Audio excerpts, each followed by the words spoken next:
Hello, welcome to Life Matters. I'm your host, Brendan O'Connell. Well, we have with us today a very distinguished guest, a longtime veteran and warrior in the pro-life movement, and he's president of the Charlotte Lozier Institute, a research arm of the Susan B. Anthony List organization. Welcome, Charles A. Chuck Donovan. Pleasure to be with you, Brendan. Mr. Donovan, what can I ask has happened as far as when we had last spoke, your organization was looking into the Obamacare and over 1,000 insurance plans that had hidden whether or not they really do abortions or not. Could you tell us a little bit about what has occurred since then? Have you been able to adjust the kaleidoscope so it's not as murky? Well, Brendan, I would say in many ways it's still as murky as it was. We have created with our partners at Family Research Council a website called ObamacareAbortion.com. And you can go, if residents of any state can go there, click on their state, and find the plans offered in the state insurance exchange. These are the ones for which there are tax subsidies, so they're very important for Americans who need help buying health insurance. And you can go plan by plan and find the ones that don't cover elective abortion.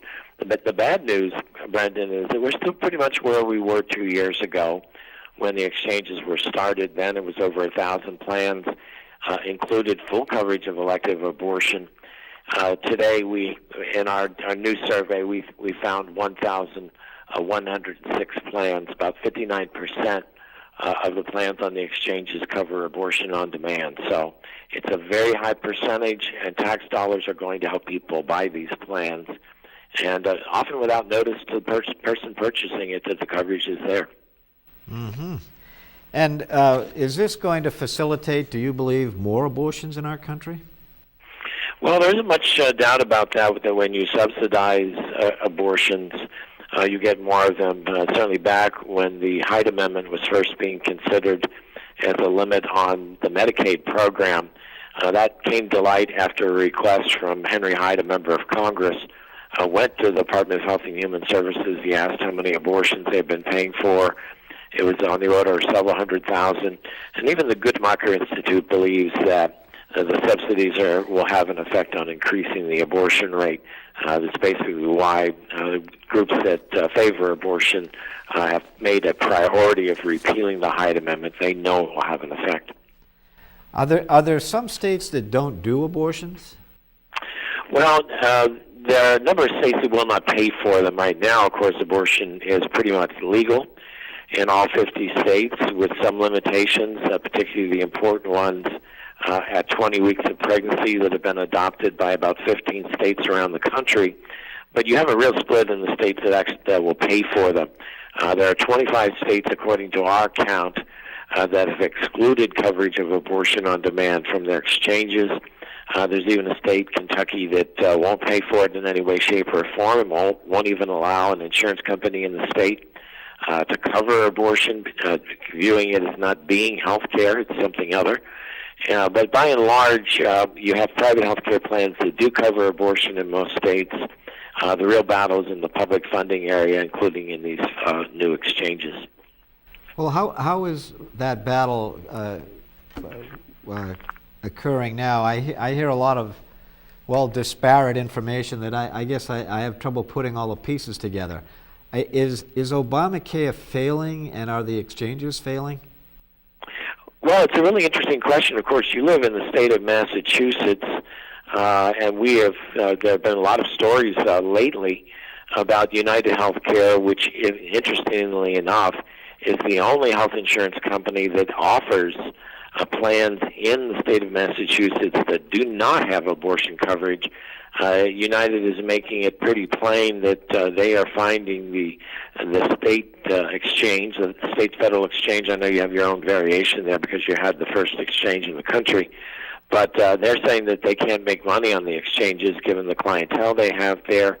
So they're thinking about withdrawing from the exchange in 2017. If they do that, Massachusetts will be left without any plans that don't cover elective abortion. So it is a year-to-year battle, plan by plan, And it's illustrated by the fact that about half the plans on the exchange don't cover elective abortion, about half of them do. Americans are in the middle of a pitched battle over this. And right now the picture isn't getting a whole lot clearer. Can I ask you a little bit about what is a multi-state health plan, and would it increase or decrease the potential of having abortions? Well, that's a really interesting question, because while the Affordable Care Act found ways to subsidize abortifacient drugs and to pay for some abortions and also to subsidize them in the exchanges, there was a provision added for what are called multi-state plans. Now, these are not the typical plan. In fact, they're managed by the Federal Office of Personnel Management. And when you say multi-state, that means the insurance carrier, and this obviously is going to mean a fairly big one, they are agreeing to supply the same plan across state lines. So you could purchase it in a large number of states. It obviously would be something familiar to you. But on top of that, the federal government, OPM, stipulates that at least one of the multi-state plans in each state must exclude abortion. Well, there have been all sorts of problems in setting up the multi-state plans. They were supposed to have, most of them, 40 states covered by now, or just over 40 states. A number of them are not meeting that goal. We just talked about United Healthcare with its abortion exclusion. It does not cover abortion, but it has the multi-state plan in Massachusetts. So that option could go away in Massachusetts, and there are still two states, Hawaii and Vermont, where you can't find a pro-life plan at all, even a multi-state plan. None of them is pro-life. So there's a considerable problem with implementing this law. That's just one of them. I see. And with pain-capable acts popping up state by state and gestational age becoming a factor, has that impacted Obamacare and abortion coverage? Well, I think both of those issues have kept alive a topic that the American people remain very interested in. You know, we certainly spend a lot of time at the Lozier Institute looking at national polling. The polls basically show a longer-term trend toward people being willing to label themselves pro-life. We are seeing a significant trend in the number of women, percentage of women, who, when they have an unexpected pregnancy, don't choose abortion. They're choosing rather to have the baby and to use the coping strategies they have and the social services available, including pregnancy centers, to support that decision. But what we're seeing with these other issues, the late-term issue where America is very unique, a very liberal nation among the world's nations. This topic is still very much alive in America. In other nations, maybe not so much. But I think Americans are people of conscience. They want to do the right thing. They don't like big government, but they also don't like government that ignores the weak and the vulnerable. Mm-hmm. And oftentimes, anytime there's a drop in abortion rates, the pro-abortion side says, oh, that's because contraception is being used much more, is being used better to limit pregnancy. Would you agree with that, or what do you think is an overlooked key to the drop in U.S. abortions? Well, we think that the most important issues, and we have an outstanding paper by Susan Wills at our website, lozierinstitute.org, that I would urge your readers to visit the website. They'll find a lot of interesting things. But her conclusions are that the largest contributor to the change is actually altered behavior among teenagers. We have a preponderance of abortions over the years have taken place among older teenagers and also in the 20 to 24 age bracket. Teenagers now don't really lead the way anymore in the abortion statistics. They're having fewer sexual partners. They're remaining more abstinent, and you combine that with something of a more pro-life attitude. And on the other side of that, I think, that we've had a changing society where perhaps in my generation growing up, an out-of-wedlock pregnancy was a matter for intense shame, and families having very much trouble coping with it when the Roe decision came along. I would say that the number of parents probably did choose offspring, their daughter, choose abortion, be out of that shame. I think in a sense, our society, and you can debate whether it's altogether a good thing, but I think at the end of the day, this is a more common experience. 40% of children are now born out of wedlock. It's not the best way for a family to start, but lots of really wonderful families have started this way. And I think people are finding that they can choose life, and it's not the wreckage in their lives that maybe 50 years ago would have been presumed to be. I see. I was going to ask you also about the constitutional viability of 5-month abortion laws. What is your take on that? Well, that's a fascinating question because these new laws do something that really had not been done legislatively in the states prior to today. Most of them deal with limiting abortion at 20 weeks of pregnancy, which is 22 weeks after 20 weeks after conception, 22 weeks of pregnancy, the way some physicians calculate it. It's a new thing on the horizon. Basically, Brendan, back in 1973 when Roe was decided, the courts were dealing with the presumption that viability, the point at which a child could live outside the womb, even if given artificial help like life support and assistance in breathing, that would occur at about 24 to 28 weeks, and the data would show that babies born at 23 weeks, 22 weeks were not surviving. Well, that's all changed. And in the 40 years since Roe versus Wade, the age at which a child can live outside the womb with intense and even just experienced medical help has probably dropped by about 1 week every decade. So now we're seeing babies at 20 weeks gestational age who are living without major handicap, although obviously a baby born that young typically does experience some difficulties. But the question arises, does the Constitution protect only babies after 28 weeks 40 years ago? If that is true, why wouldn't it protect those younger babies now? And that's what's being tested. Our belief is that the Constitution didn't set out viability as the proper standard in any case for protecting human life, but even presuming that it did, that stage of life and the stage of our medicine has moved dramatically. And for that reason, we think it's reasonable that the courts would look at it and say it's a whole new ballgame medically. These very young babies are patients and they should be protected. Now, I was at the National Right to Life Convention in Dallas, Texas a couple of years ago, and Rick Perry was the governor who called a second special session to pass, I think, 3 or 4 pro-life regulations in that particular session. And one of them had to do with abortion regulations, for instance, a medical facility, and also admitting privileges at a local hospital. A medical facility has to be up to standards of a normal medical facility. An abortion clinic has to be up to those standards, where it hasn't been in the past. Where does that stand? It's moving through the legal system up towards the Supreme Court. Where does that stand now? Do you know? Well, that's a very interesting question because it is probably going to be the most important Supreme Court ruling on abortion, at least since the partial birth abortion cases, possibly since the Casey decision in 1992. But it's pending before the Supreme Court even as we speak. In fact, the legal brief deadline, all of those things have now been filed with the court, and we're expecting the court to have oral argument in March. And Brendan, they're going to be looking at whether or not a state like Texas can basically impose, if you will, health and safety requirements on abortion clinics. The 2 big ones being whether or not they can require abortion clinics to meet an ambulatory surgical standard, similar to other ambulatory surgical facilities in the state, and that includes things like the width of hallways, the presence of resuscitation equipment, things of that like for someone who would be undergoing anesthesia as well as the abortion.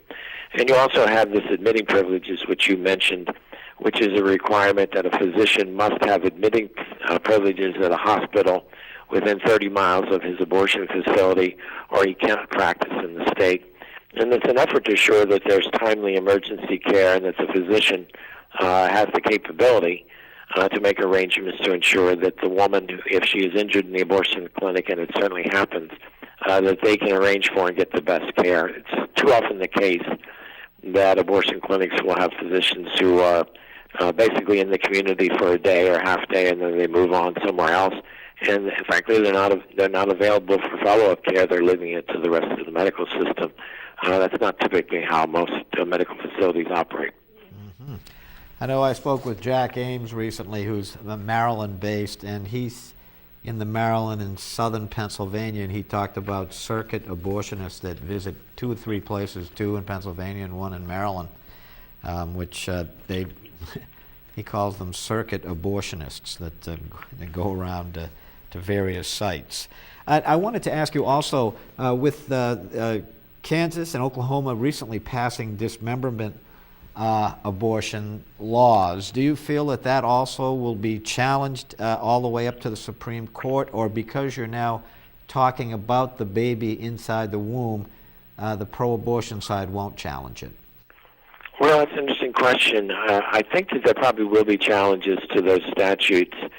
There has been hesitation about challenging the laws that protect babies at 20 weeks, which is equally interesting because in Texas and a dozen other states, basically at this point, you cannot do an abortion after 20 weeks of pregnancy. And the forces for choice, or however you want to call them, have not filed suit against those laws, I think out of concern that they will get an adverse ruling from the court. I'm not so sure they'll hesitate about the abortion in an earlier stage of pregnancy. The dismemberment abortion is absolutely astonishingly a violent procedure. Basically, there's dilation of the cervix, and the child is pulled out limb by limb. It was graphically described as part of the description of abortion in the partial birth abortion decisions. It's not something that the abortion movement wants the public to focus on, what actually happens to the human being. And when they describe it, it is specifically about limbs and the removal of the baby's head. All of these things have to be described. So I think these statutes will advance. A version of it has been introduced in Congress, but I do think this is at the mid-trimester, the mid-stage of pregnancy. I think there's too much at stake for the abortion industry to allow those statutes to go forward unchallenged, but it remains to be seen. It's not an easy case for them to win. I see. Now, I wanted to shift over to this year's March for Life, 2016. It recently happened. It was affected by a large blizzard that hit the D.C. area. What did you think of this year's theme, and do you think it was appropriate? Well, it definitely was. You know, the theme was pro-life, and pro-life is pro-woman, or pro-life and pro-woman go hand in hand. And it's to me, it's an adage that really represents what the pro-life movement has been about. And Brendan, you know, I worked for a university-based pro-life group, Notre Dame, back in 1972, so I go back a ways. And I've always seen the pro-life movement as actually led by women. We know the great Mildred Jefferson, a physician from Mass General, who was the head of National Right to Life, an astonishing lady, an incredible communicator. And but she wasn't uncommon. And you had women like Jane Muldoon, Ann O'Donnell, Ann Higgins, who was Ronald Reagan's right hand, if you will, in his communications shop. Extraordinary pro-life women who have led this fight. Pro-life women like Peggy Hartshorn and the Hildebrands, Lori Meyer, took the lead in founding pregnancy centers back in the late 1970s and 1980s. And then you come up to today where women like Marjorie Dannenfelser, Jeannie Mancini, who heads the March for Life, Penny Nance, really is now about 24 members of Congress who are fighters for life or women. Getting the message across that abortion is not an aid to women. It is an end of the road for the baby, and it's often a failure to address a situation in the mother's life that a positive choice could deal with, especially with the community coming together. So I think it was the perfect and appropriate theme for the March for Life this year. Mm-hmm. Now, as far as the Charlotte Lozier Institute, what sort of things will you be researching in the upcoming year, or trying to affect, whether it be legislation or society in general, as we move forward? Well, Brenda, we got a whole raft of projects underway. We talked a little bit earlier about the revolution in perinatal medicine, where children are being born at ever earlier stages. We have fetal surgery being done at 18 weeks and becoming the standard of care in cases of spina bifida, where it is now recommended that the baby's situation be remedied while the baby is still in the womb. It requires an incision in the mother's abdomen and the surgery to follow. We are preparing a history of all this, how it happened. It's really a positive and wonderful story. It's a revolution in medical care for the unborn, and we think it needs to be better understood. We are going to be working closely with a number of states on what's called disability discrimination abortion, which is the instance where a very much wanted child somehow, because of a prenatal test, is rejected and marked for abortion. There's a lot of misinformation there with respect to the prospects, particularly for babies with Down syndrome, where life expectancy has doubled over the last generation, and these kids are accomplishing so much more every day. We are going to be working with states on their abortion reporting laws. We still have a patchwork that needs major improvement, and we also want to see expansion of healthcare sharing ministries, which offer families a pro-life and much less costly alternative to Obamacare. Do you feel that when it comes to abortion statistics, and we have on our website an abortion counter that we update every year, and states like New York and California, I don't believe report, Maryland is another, and New Hampshire.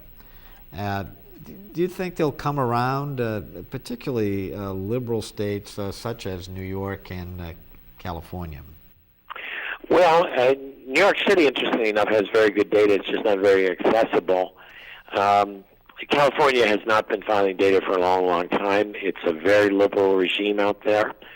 We do think it will take pressure, but keep in mind that governments expend about half of the health care dollars in the United States now. And for that situation to prevail while abortion data is suppressed makes very little sense. We hope that it could be accomplished with some incentives to the states to assist them in gathering the data. It'll probably take a little bit of a change in attitude. And also, now that we've had almost 45 years of national reporting of some kind on abortion data, we have found cheaper ways to do it. It can be done electronically via the internet. It costs Minnesota, which has a great reporting system, it costs them about $4,000 a year to do their annual report because of the way they systematized it.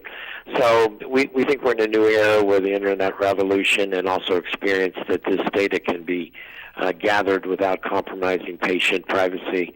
That should set our course. But we're going to be very clear with the states about what we think they ought to be doing and providing them with models. Uh-huh. And one final question. It has to do with induced abortion and the risk of subsequent preterm birth. Do you think that message can get out loud and clear to the general public that if you've had an abortion, that your subsequent pregnancies are much likelier to have a preterm birth?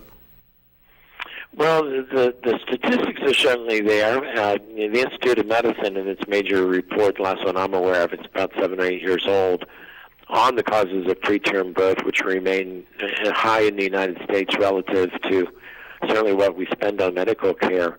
But the Institute of Medicine recognized that this was a contributing factor.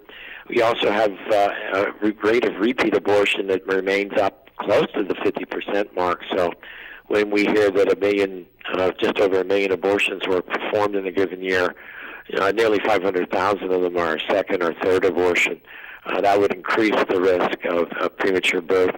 I think it's going to have to come out in improved informed consent laws where the women learn it at the point where it matters the most to them. But certainly Congress and other agencies could do more to spread the word that an abortion not only ends the life of the child you have currently, but it puts at risk your next child. Yes, I see.